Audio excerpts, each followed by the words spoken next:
we're still prioritizing DEIB and doing the work necessary in order to make sure that our work is not just stopping when we take off the RA hat. Typically, this is pretty problematic. It puts us in a position where we're no longer protecting every member of our community and we're not serving them as resident advisors. Moments when bias comes up or moments when we deal with challenging situations relating to DEIB can be really impactful. They can have some traumatic after effects. Ideally, when small instances of problematic conversation come up or when someone missteps, being able to call in helps to promote that community much more so than doing something like calling someone out. Like I said, Sam Cole, he, him, Residence Life Coordinator, and according to a couple of the SRs, maybe more than a couple, I am the people's princess. So do with that as you will. We also can utilize our reporting structures. When something happens and we're not sure what to do and we feel like it's problematic, this is a great time to utilize our documentation skills.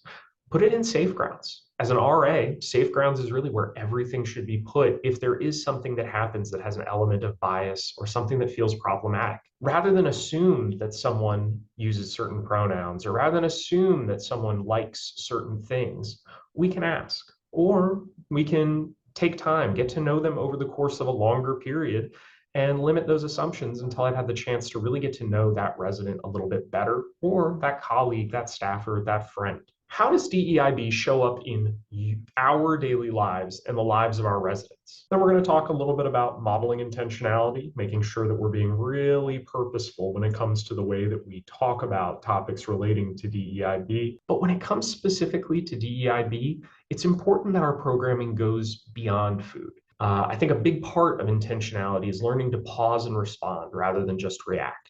I know for me, the version of myself that only reacts to problems is a lot more problematic than the version of me that stops, breathes, waits, and then responds in a more kind of appropriate fashion. But some of the questions I would hope that you all will ask yourselves as it relates to DEIB are things like, can everyone attend this program? Is it accessible? Is this inclusive? Am I thinking of every member of the hall or just a couple of members? What's the actual point of this program? Is there something that we're intending to do, and does the program achieve that goal through the actual actions we're taking?